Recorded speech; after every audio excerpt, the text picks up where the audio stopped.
कुशवाहा तो सिर्फ मोहरा, असली मास्टरमाइंड कोई और निकला। दोनों को पैसे की कमी नहीं थी, लेकिन राज कुशवाहा केवल सोनम के घर का एक नौकर था। सोनम के भाई गोविंद ने बताया कि सोनम ने जो भी प्लानिंग की उसमें राज सिर्फ उसकी मदद करता था।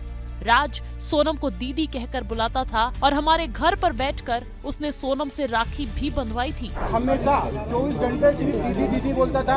ये कि उसके राज की जो घर वाले हैं, उसकी बहन माँ वगैरह, वो भी यही बयान दे रहे हैं शायद। तो दीदी ही बोलता था और दूसरा राखी बांधते थे ये 3 साल से, और मेरे खुद घर में हम दोनों साथ में बैठ के राखी बंधवाई। अगर राज और सोनम का रिश्ता भाई बहन जैसा था तो फिर राजा की हत्या के वक्त राज का नाम कैसे सामने आया? हत्या के समय राज कुशवाहा घर पर ही मौजूद था, फिर राज का नाम कैसे आया? जांच में ये भी सामने आया है कि राजा को मारने के लिए जिन लोगों को मेघालय भेजा गया था, उनके खातों में हवाला के जरिए पैसा ट्रांसफर हुआ था। ये पैसा कहां से आया और कौन भेज रहा था, ये सवाल अब जांच का केंद्र बन गया है। एक नाम जो सामने आया है वो है जितेंद्र रघुवंशी। बताया जा रहा है कि जितेंद्र के माध्यम से 4 अलग अलग खातों से लाखों रुपए की ट्रांजैक्शंस हुए हैं। साथ ही ये भी सामने आया है कि सोनम और राज कुशवाहा लगातार जितेंद्र के संपर्क में थे। एक नई तस्वीर सामने आई है जिसमें सोनम और राज कुशवाहा एक साथ दिख रहे हैं, जिससे ये संकेत मिलता है कि उनके बीच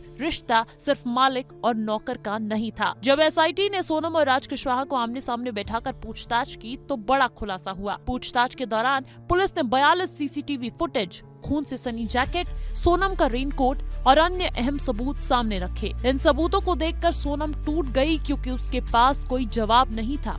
सबूतों को देखकर सोनम टूट गई। तब उसने कबूल कर लिया कि उसने राज कुशवाहा और 3 सुपारी किलर्स के साथ मिलकर राजा की हत्या की योजना बनाई थी। हालांकि सोनम ने ये स्वीकार नहीं किया कि वो राज से प्रेम करती थी या उससे शादी करना चाहती थी। राज कुशवाहा के परिवार का कहना है कि उनका बेटा सोनम से प्यार नहीं करता था और न ही कभी उसने ऐसा कुछ बताया। वहीं सोनम के परिवार का कहना है कि वो राज को भाई मानती थी और उसे राखी भी बांधती थी। सोनम के भाई गोविंद ने ये भी कहा है कि उसकी बहन मांगलिक थी और शायद उसी दोष को शांत करने के लिए उसने राजा से शादी की और फिर उसे मरवा दिया। वो कहता है कि अगर उसकी बहन दोषी है तो उसे वो खुद फांसी दिलवाएगा और राजा के परिवार के साथ खड़ा रहेगा। लड़की की जगह पे मैं इस परिवार का हिस्सा हूँ, उससे रिश्ता हमने तोड़ दिया है और इस परिवार का हिस्सा मैं हूँ, और आज से सभी चीजें मैं करूँगा उसके खिलाफ, क्योंकि राजा मेरा बहुत प्रिय था। सोनम दोषी है तो उसको है ना डायरेक्टली फांसी पे चढ़ा दिया जाए।